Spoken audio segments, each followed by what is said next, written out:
नमस्कार students. Euclid के division lemma को हमने पढ़ा।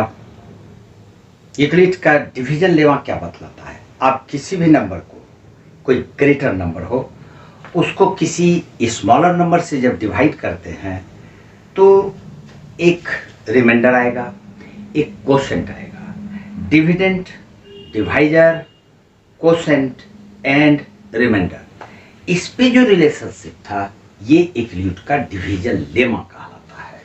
और वो जो लेमा है वो इस प्रकार से हम लोग लिखेंगे। ये डिविडेंड है जिसमें लार्जर नंबर, जिसमें कि हम किसी स्मॉलर नंबर से डिवाइड करेंगे, स्मॉलर नंबर को बी मानेंगे। A is equal to B Q plus R, जहां पर कि ये क्यू कोशेंट होगा और ये आर उसका रिमाइंडर होगा। ये रिमाइंडर जीरो हो सकता है, जीरो से बड़ा हो सकता है, लेकिन जिससे डिवाइड कर रहे हैं उससे हमेशा छोटा होगा। इस प्रकार से इसका रेंज आता है, जीरो के इक्वल होगा और ग्रेटर होगा, लेकिन लेस होगा बी से। इसी को हम लोग यूक्लिड डिवीजन लेमा कहते हैं। यूक्लिड के डिवीजन लेमा एक प्रूवन स्टेटमेंट है।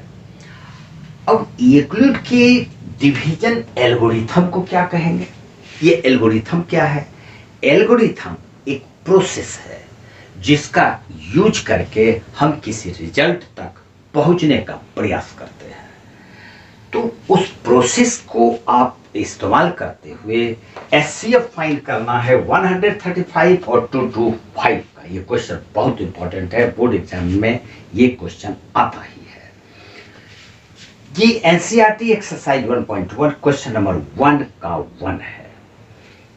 कोई भी क्वेश्चन हो, 2 नंबर्स रहे, 3 नंबर्स रहे, बड़ा रहे, छोटा रहे, इससे मतलब नहीं है। प्रोसेस देखो, सारे क्वेश्चंस इसी तरह से बनेंगे।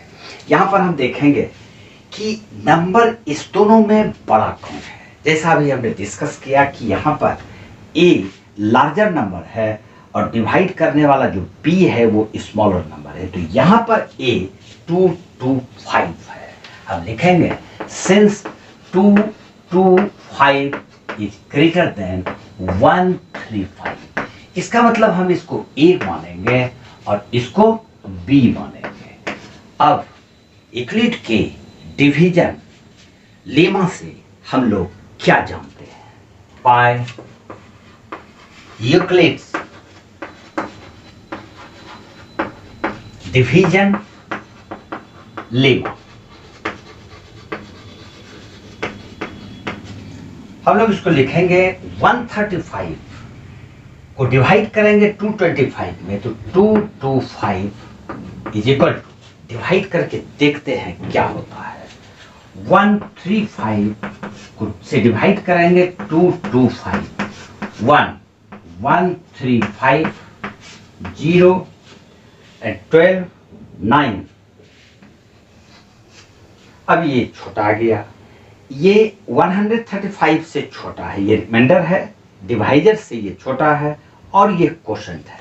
तो हम लोग इसको लिखेंगे 225 is equal to 135 into 1, 135 into 1 और प्लस रिमाइंडर हमारा 90 है।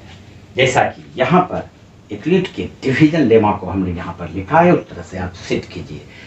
लेकिन कई स्टूडेंट्स ये क्वेश्चन उन्होंने हमसे किया है कि क्या इसमें स्टेटमेंट लिखना जरूरी होता है? तो बिल्कुल जरूरी है। अगर आप स्टेटमेंट नहीं लिखते हैं तो आपको फुल मार्क्स नहीं मिलेंगे। यहाँ स्टेटमेंट क्या होगा लिखेंगे, ये स्टेटमेंट लिखना बहुत ही जरूरी है।